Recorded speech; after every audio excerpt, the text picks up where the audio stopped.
सोमवारचा बाजार. खास असा खूप मोठा बाजार असतो आणि तिथे नवीन नवीन गोष्टी, नवीन नवीन वस्तू ह्या फक्त सोमवारच्याच मिळतात. तर आम्हाला बरंचसं असं सामान आणि वस्तू घ्यायच्या होत्या, तर आम्ही घेतल्या आणि निघालो घरी. घरी आल्यानंतर ही बाळं खेळत होती, बाय दुकानात जात होती आणि ऋषू मला म्हणाली की मी 15 मिनिटात येईल आणि ते 1-1.5 तास उलटून गेला होता. बेला झोपली आणि फायनली ऋषू आली.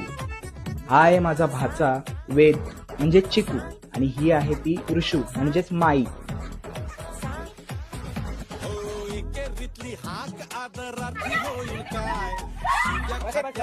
घरी आल्यानंतर मग लगेच जेवण केलं आणि यांचं पण गप्पा मारत जेवण झालं.